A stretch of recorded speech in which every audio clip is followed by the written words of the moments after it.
É, eu sou de família católica, minha família toda é católica. Meus pais, até hoje.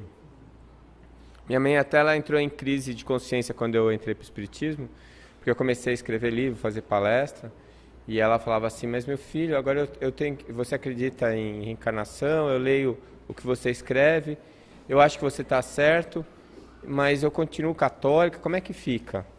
Né? Não fica, mãe, tem tanto católico que acredita em reencarnação, você não vai fazer muita diferença, né?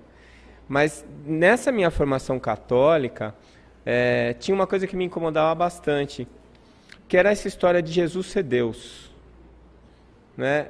E tinha a história da Santíssima Trindade. Não sei se vocês lembram disso, que não é a Trindade Universal que acabou de falar o Gervásio.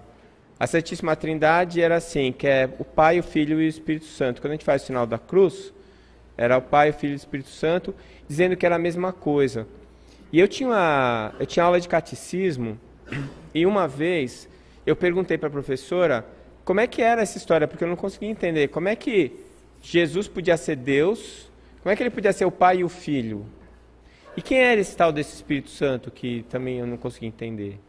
E ela me contou uma historinha que até hoje me marca muito, que era o seguinte, ela disse que um filósofo, ele estava caminhando na praia para tentar desvendar o segredo, desvendar o mistério da Santíssima Trindade.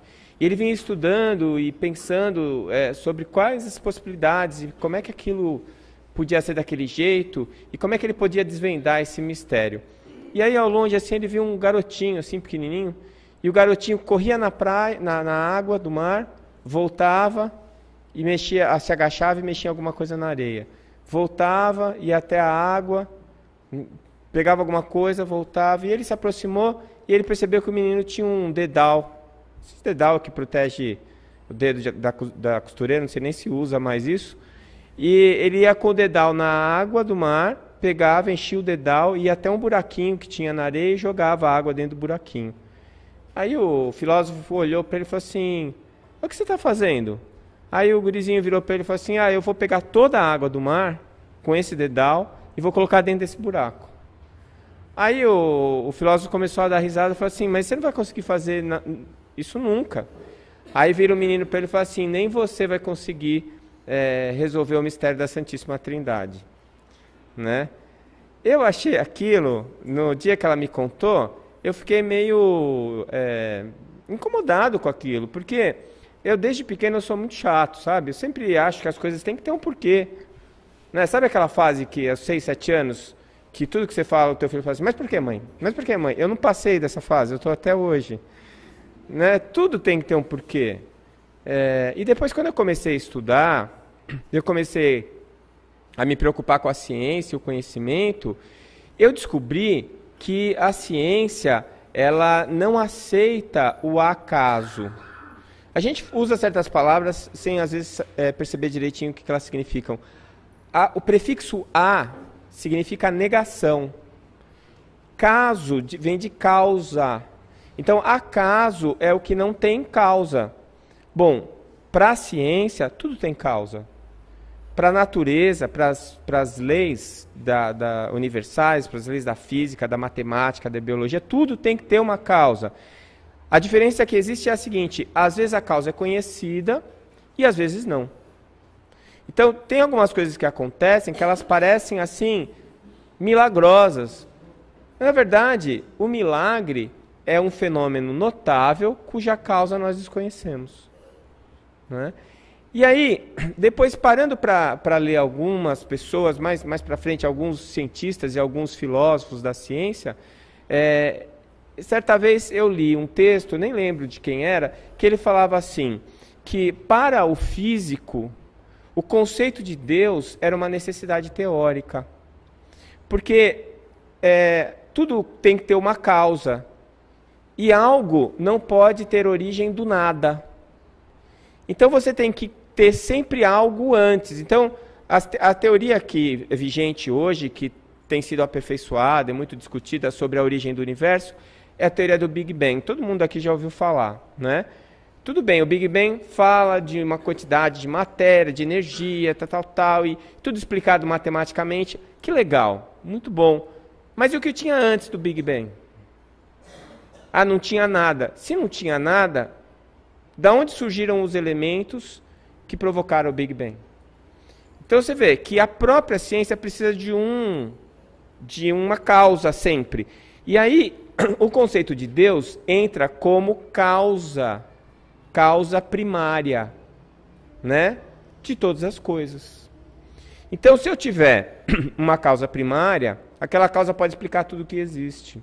Eu tenho a necessidade teórica de incluir uma causa primária, mesmo que eu utilize essa causa apenas como um conceito, né?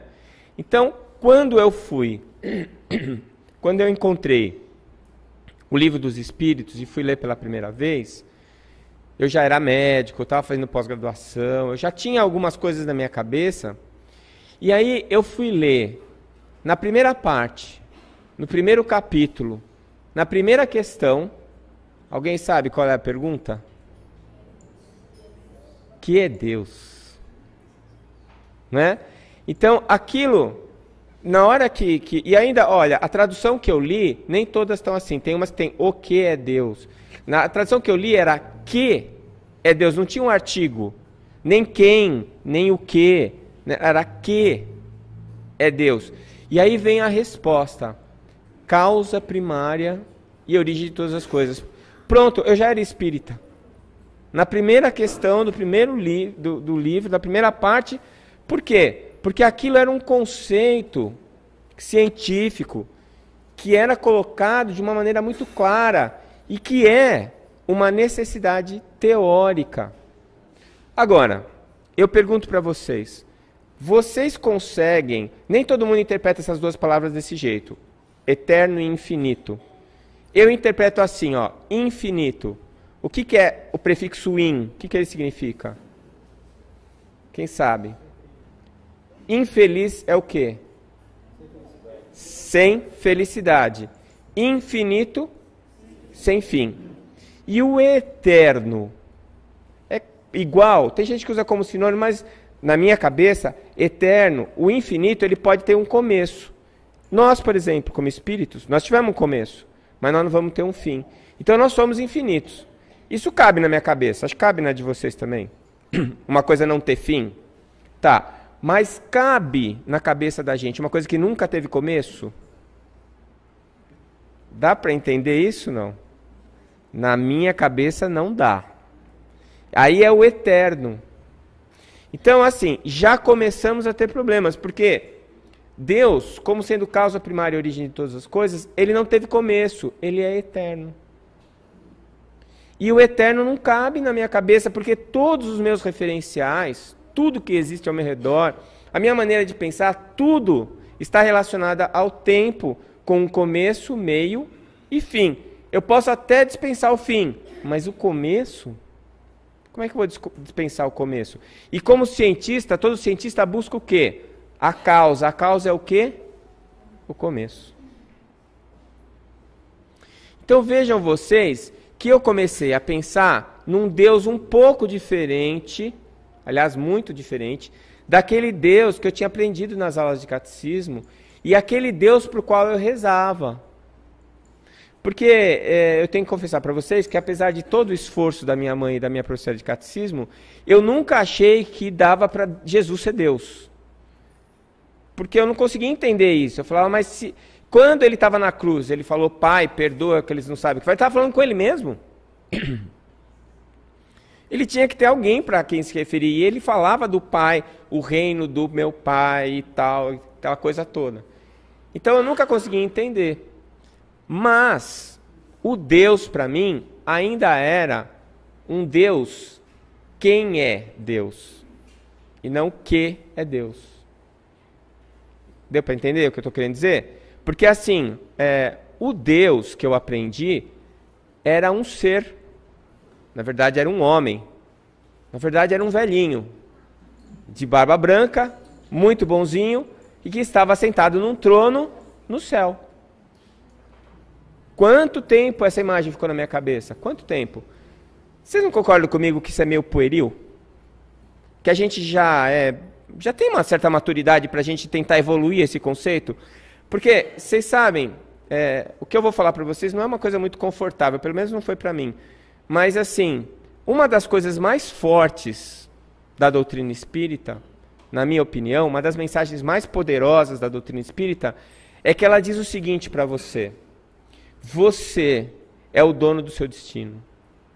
Você é que é responsável pela sua vida e ninguém, absolutamente ninguém, pode influenciar, pode modificar sem a sua vontade a sua vida. Se você é feliz, é porque você construiu essa felicidade. Se você é infeliz, é porque você construiu essa felicidade. E isso é uma excelente notícia. Por quê? Porque eu não preciso mais ficar esperando alguém me fazer feliz. E eu não preciso mais ficar reclamando que alguém está me fazendo infeliz. Porque está tudo na minha mão. Isso é ótimo. É uma ótima notícia. Mas tem uma péssima notícia que vem junto com essa. A péssima notícia é que é você que é o responsável pela sua felicidade e pela sua infelicidade. E que ninguém pode fazer nada para você ser feliz. E é você mesmo que vai ter que tomar conta. Então a mesma notícia que é boa é ruim. Porque o que a gente fazia com esse conceito do Deus velhinho? Deus sabe o que faz. Deus vai me ajudar.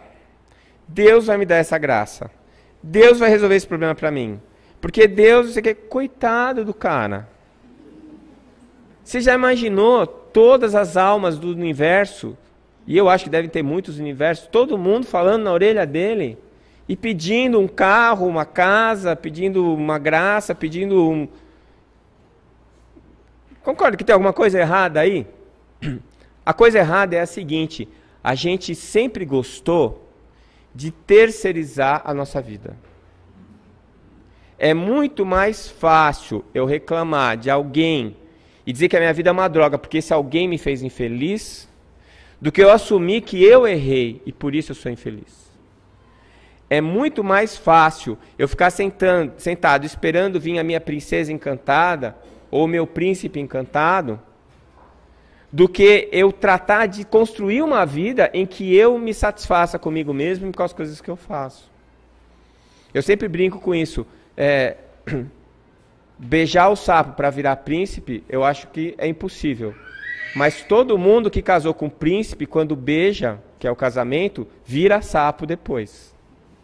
Não é? Porque se você casou com alguém que você acha que vai te fazer feliz, a única coisa que vai acontecer é que você vai se decepcionar com ele ou com ela. Não porque ele é ruim ou ela é ruim, porque você criou uma expectativa que é uma ilusão da sua cabeça e que você terceirizou para aquela pessoa. Não pode dar certo. Não dá para dar certo. Então, aí como era todo mundo só falando com Deus, aí o que aconteceu? Eles criaram assim uns ajudantes para Deus, são os santos. Então, em vez de eu rezar direto para Deus, porque ele é o chefão, eu rezo para alguém que está muito perto dele. O ouvido mais doído depois de Deus deve ser o de Maria, que é a mãe de Deus. Quer dizer, como é que pode ter mãe alguém que sempre existiu? Né? Então, veja como as coisas começam a ficar complicadas. E isso daí foi gerando alguns conflitos em mim, mas algumas conclusões boas. Né? Então, vejam vocês. O Deus antropomórfico, o que significa isso? É um Deus com jeito de homem, que aí é um ser perfeito. Ser perfeito, nós todos vamos ser. E nem por isso nós vamos ser Deus. A evolução vai nos levar à perfeição. Quando nós formos perfeitos, nós vamos ser Deus? Não. Por quê?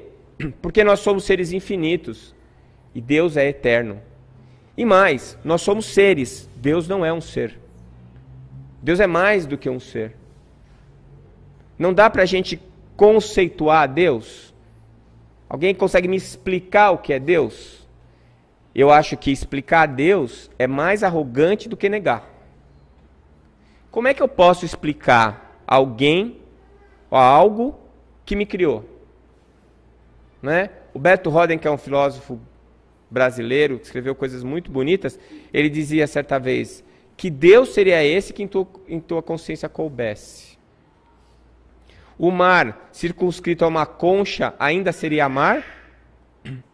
Se vocês nunca tivessem visto o mar na vida, eu vim de Santos, né? Me mudei para cá faz 4 anos. Se eu tivesse trazido na mala um copo de água do mar, e eu chegasse aqui para vocês e falasse, olha, eu vou mostrar o mar para vocês, e colocasse o copo em cima da mesa, vocês iam saber o que é o mar? Se você estiver na praia, de frente para o mar, olhando para o mar, você sabe o que é o mar? Não sabe. Se você estiver numa espaçonave orbitando o planeta, você vai ter uma boa ideia do que é o oceano, né? Do que é o mar. Então, Deus não cabe dentro da nossa cabeça. Nós somos infinitamente pequenos e ignorantes para conseguir conceituar ou explicar Deus. Mas nem por isso a gente precisa ignorar Ele, nem tentar passar por cima do conceito de Deus, de alguma coisa que nos dê uma referência dele. Porque apesar de nós estarmos muito distante dele, ele está muito próximo de nós. Então, Deus deixou de ser para mim um homem, um ser. Né? E isso foi um grande trauma para mim. Porque eu rezava para Deus resolver os meus problemas. Né? Aí depois que o Espiritismo eu rezo para o Dr. Bezerra. Né? O Dr. Bezerra está mais perto, vai ficar mais fácil. Né? Mas Deus não é mais, a onipotência e a onipresença de Deus na minha cabeça, não é a onipotência ou a onipresença de você chegar para mim e falar assim, será que Deus sabe o número do seu CPF? Será que Deus sabe quanto você ganha por mês? Será que Deus sabe se você tomou banho hoje? Se você se alimentou direito? Sinceramente, eu acho que isso é uma coisa meio infantil, eu pensar nisso.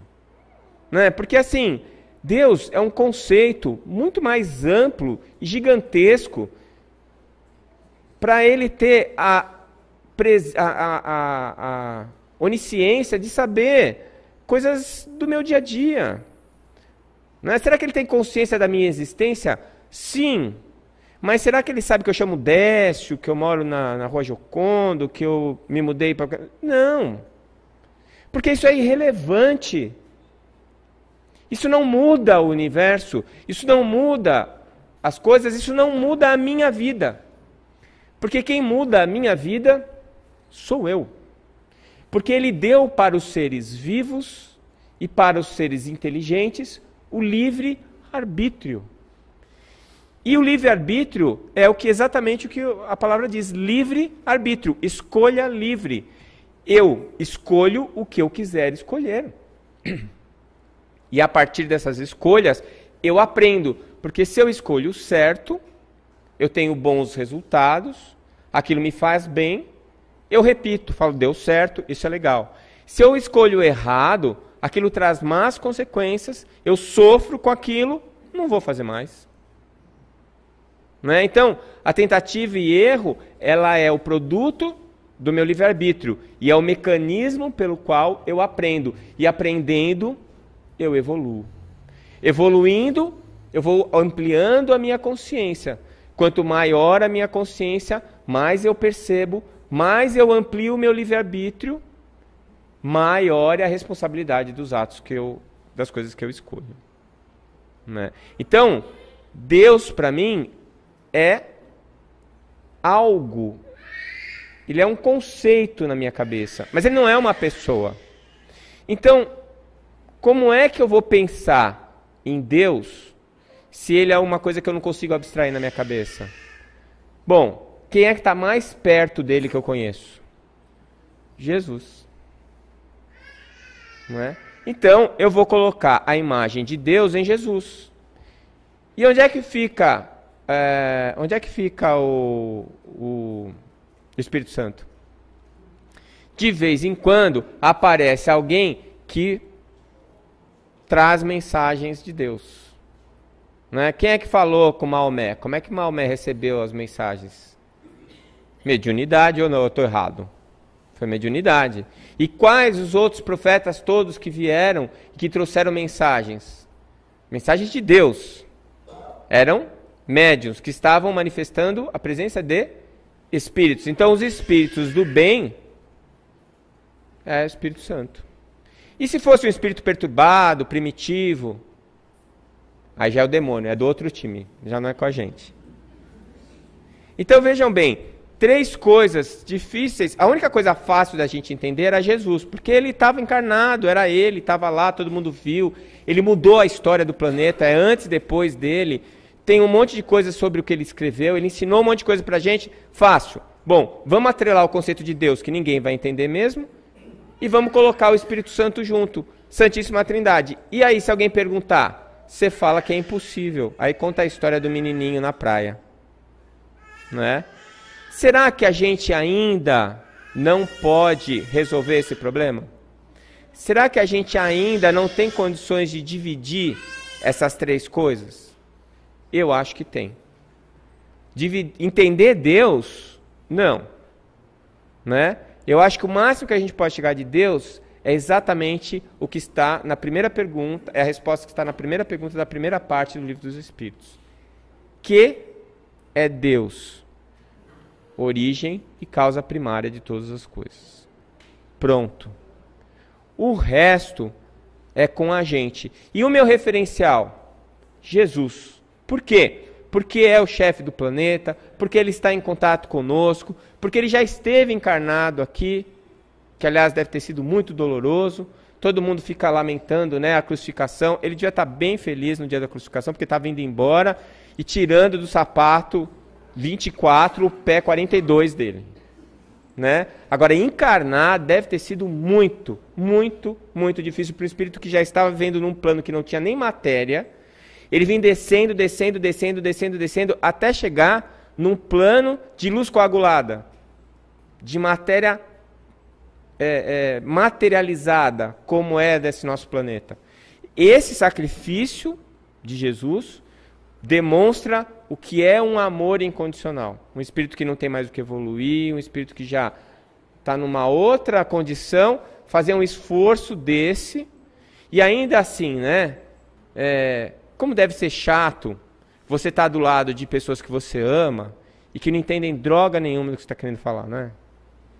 Você vê a pessoa fazendo bobagem, você vê a pessoa errando. Todo mundo deve ter um exemplo desse aqui em casa, na família. Você vê que o cara está tomando um caminho errado, que ele vai se esborrachar, vai dar tudo errado na vida dele. Você fala, ele menospreza, ele dá risada, ele te xinga, ele fala que você não sabe nada, que você é careta, que é isso, que aquilo. Depois, quando a coisa acontece, né, e tudo vai por água abaixo, aí fala assim, puxa, bem que ele falou. Às vezes fica até com raiva, fala, ele me botou praga. Né? Não era para acontecer, ele botou praga, deu tudo errado. Quer dizer, tem gente que aprende, tem gente que não aprende, né? A gente vai batendo a cabeça na parede até o dia que a gente resolve parar de bater a cabeça na parede e descobre que não é legal. Né? De qualquer maneira, ele é uma excelente referência. E ele nos trouxe o caminho de aprendizado para que nós possamos evoluir no sentido de entender cada vez mais este conceito de Deus.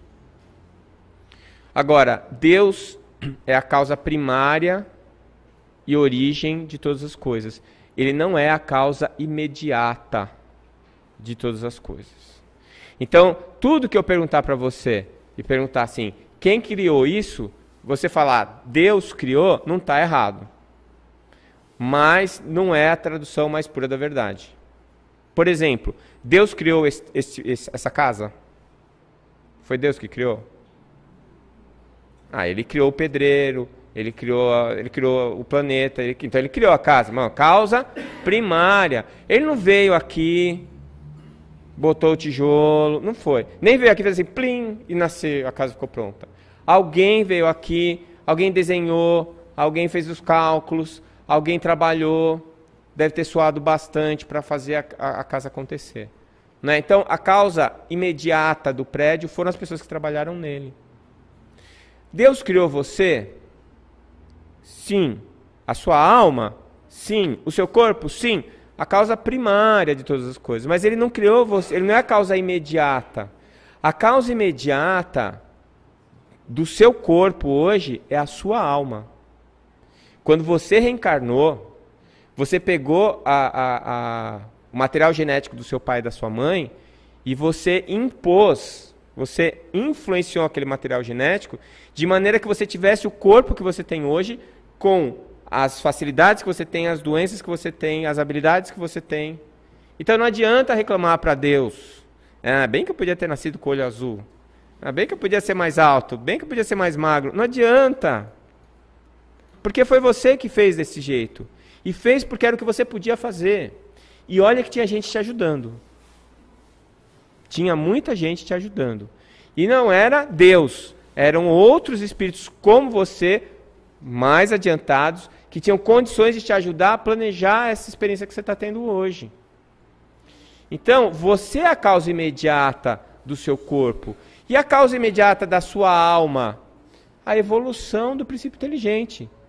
O princípio inteligente foi criado por Deus, que é causa primária e origem de todas as coisas. Mas ele passou por tantos processos de aprendizado, tantos, até chegar no momento de poder formar um ser hominal, um ser que pensa e que tem raciocínio contínuo, que é o nosso caso, né? Que isso é o resultado de todas as leis naturais.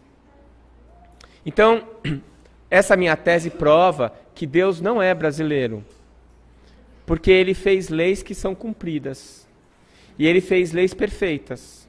Não é a nossa especialidade, né?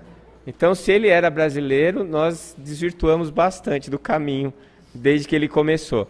Porque se uma lei é perfeita, ela é invariável. Né? Ela não varia. Não varia por quê? Porque é perfeita.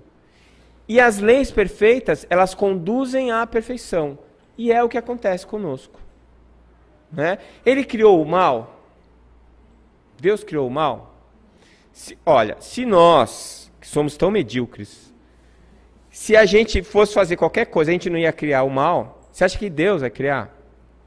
É que o mal, ele não existe. Ele não é o antagonismo do bem. O mal é a ausência do bem. O mal é a ignorância. Como não existe o contrário de felicidade.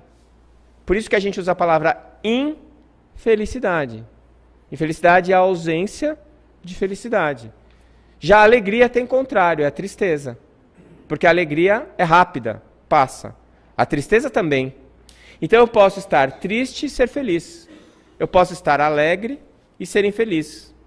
Né? Mas a felicidade é algo construído com a minha evolução e com o meu aprendizado, por tentativa e erro, das minhas várias existências. Como a escuridão é a ausência da luz. Então, o que Deus criou? O que este conceito criou? Ele criou as leis perfeitas. E a inteligência que evolui à perfeição. Então, nessa evolução à perfeição, ela começa sem saber nada, mas com a capacidade de ser perfeita. Então, é 100% de potência, 0% de desenvolvimento. Conforme ela vai se desenvolvendo, a potencialidade vai cedendo ao progresso realizado. Então, vai chegar um momento que você é 50% realizado, 50% potencial. E um dia, a gente vai chegar como seres angelicais de 100% de realização, porque nós vamos ser perfeitos. Neste caminho, nós, enquanto tivermos uma porção a realizar, uma porção ainda potencial, essa porção é uma porção não desenvolvida, e é o que nós chamamos de mal. A palavra que eu acho mais propícia não seria nem mal, maldade, seria ignorância. Você ignora que aquilo é necessário. Você ignora que aquilo é bom. Você ignora que aquela atitude ela está te prejudicando, não prejudicando o outro. Que é uma coisa muito comum entre a gente. Né? A gente fica com raiva de uma pessoa, fica rogando praga. Assim, ele vai te quebrar, não sei o quê. Mal sabe você que a praga que você está rogando está desequilibrando o seu perispírito. E que se ele gosta de você, não vai acontecer nada com ele, só com você. Então, é muito engraçado, porque a gente quer que o outro morra e toma o veneno. Você toma o veneno e fica torcendo para ele morrer. Mas quem vai morrer é você. Você que tomou o veneno. Isso é ou não é ignorância? Então, a maldade, geralmente, é a ignorância. Tanto é que quantos e quantos exemplos a gente tem na história e no próprio Evangelho de pessoas, de espíritos, que de uma hora para outra perceberam que estavam no caminho errado e corrigiram o seu caminho. Paulo de Tarso. Matou, torturou. Aí fala assim, virou santo de uma hora para outra? Não, ele já era uma pessoa super dedicada, ele já tinha fé, ele acreditava em Deus, só que ele não sabia como fazer isso. Ele achava que ele tinha que impor a lei sobre as pessoas para que Deus pudesse, para que ele pudesse exercer a fé dele. Aí, no deserto, indo para Damasco, ele tem a visão de Jesus, mediunidade de novo. E aí ele percebe que tudo que ele sempre acreditou, num Deus único, na bondade, no amor, estava certo. Mas que tudo que ele fez para celebrar esse Deus que ele acreditava, estava errado. E aí o que ele faz? Ele fica chorando, sentado no deserto? Ele dá um tiro na cabeça? Ele se mata? Ele fala, eu não presto para nada, vai para o inferno? Não. Ele se ajoelha e fala assim, Senhor, o que queres que eu faça? Porque ele sabe que ele é ignorante. E no momento em que ele toma consciência, ele não lamenta a ignorância, ele aprende. Então essa é a grande diferença entre a culpa e a responsabilidade. E é o que Jesus nos pede. É o que ele sempre nos pediu. Ele não quer que nós nos sintamos culpados. Ele quer que nós nos sintamos responsáveis. Porque a responsabilidade nos movimenta, nos motiva para que nós façamos a correção daquilo que nós erramos. E que nós tenhamos força para continuar aprendendo e crescendo cada vez mais. A culpa, ela nos condena e nos paralisa. A gente fica parado, chorando aquilo que nós fizemos. E geralmente isso não recupera o mal que nós fizemos e gera mais mal para nós mesmos.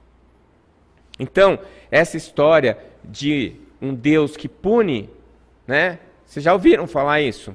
Eu sou temente a Deus. A palavra temente vem da onde? Ter medo. Eu estou sendo punido por Deus. Será que Deus pune? Vocês estão percebendo como a gente usou essa antropomorfia de Deus para a gente se justificar para algumas coisas? Quando eram os deuses romanos, a gente punha um defeito e uma virtude em cada um deles e optava quem que você ia seguir, de acordo com o que você achava legal aquela virtude, se achava bom. Eu tenho esse erro também, eu tenho esse defeito também, eu vou seguir esse Deus que tem o mesmo defeito que eu, que assim ele não me critica. Né? Aí acabou, puseram um Deus único, a gente deu um jeitinho de adaptar essa situação. Então a gente colocou um Deus que está ali. Né? Essa tradição judaico-cristã do Deus punitivo, que gerou o temor a Deus, isso daí está na hora da gente jogar fora isso. Isso não nos trouxe nada de bom. Na pior das hipóteses, a gente deposita tudo na mão de Deus, né? Como é que tinha uma musiquinha que cantava na igreja, né? Coloca na mão de Deus e vai. Vai para onde? Se colocou tudo na mão de Deus, você não vai para lugar nenhum. Não é? Ele já botou todas as coisas, já arrumou tudo bonitinho. É você que tem que ir, meu Deus. Não é? Pega da mão de Deus e vai. Aí sim, tinha que mudar aquela musiquinha lá. Não é? Porque é você que faz o seu caminho. Sabendo que você vai errar. Mas tendo disposição para começar de novo quando você percebeu que errou. Tendo disposição para pedir perdão para as pessoas que você prejudicou. Sem ficar se lamentando pelos erros cometidos, mas se arrependendo deles. O arrependimento é um processo, é uma parte importante do processo de aprendizado. A gente só aprende depois que a gente erra. Então, a gente erra, percebe que errou, reconhece o erro, se arrepende, tenta corrigir o erro e aí nós aprendemos. Numa situação semelhante lá no futuro, nós não vamos fazer de novo o mesmo erro.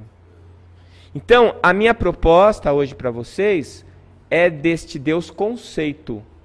Não um Deus ser, não um Deus pessoa. Um Deus causa primária e origem de todas as coisas que não cabe na minha cabeça. Mas Jesus cabe na minha cabeça. As palavras dele cabem na minha cabeça. Os conceitos que ele trouxe cabem na minha cabeça. E se eu seguir esses conselhos, se eu seguir essas informações, essas orientações, um dia eu vou estar diante deste Deus conceito e vou conseguir compreender o que ele é, ou o que ele é.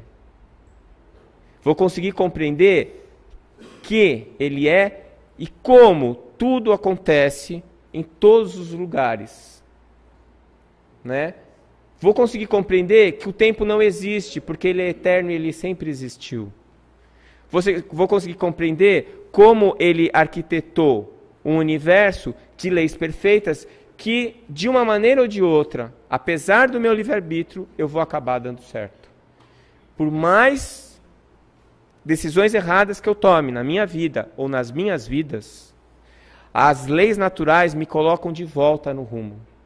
Como pastor que vê a ovelha saindo do rebanho e dá uma cutucada no rosto dela com a vara para ela voltar para o rebanho. Porque a cutucada dói, mas se ela sair do rebanho, ela se perde. Se ela se perder, ela morre. Então, quando a gente se desvia da lei, essa lei tem uma reação, essa reação nos dá um tranco e a gente volta para o caminho. Então, esse Deus, né, que depois de todas essas reflexões, eu parei de rezar para Deus. Eu rezo para Jesus, que é mais fácil. E quando eu estou muito apurado, eu rezo para o Dr. Bezerra. Está mais pertinho um pouquinho que Jesus, né? Mas eu não deixo de pensar em Deus, porque eu não consigo entendê-lo, mas eu já posso senti-lo. E aí, quando você vê um pôr de sol de Campo Grande, por exemplo, quando você vê aquela lua cheia, quando dá a lua cheia que aparece no final da Afonso Pena, aquela lua que é deste tamanho, que dá até um ataque cardíaco, que parece que o mundo vai acabar de tão grande que ela é, aí nessa hora você sente Deus. Porque a gente não entende ele, mas a gente sente, porque ele faz parte da gente. Nós fazemos parte dele, na verdade. Nós existimos e nos movemos em Deus. Então ficou mais legal esse Deus conceito e ficou mais fácil para mim conversar com esse Jesus que está muito mais perto de mim e que me entende mais, porque ele me viu e ele está me ensinando, está tentando me ensinar o caminho certo para eu ser feliz, né? Então, com isso eu encerro agradecendo a paciência de vocês e essa consideração toda aí que eu tenho certeza que eu não mereço, mas que me traz muita gratidão no coração. Muito obrigado.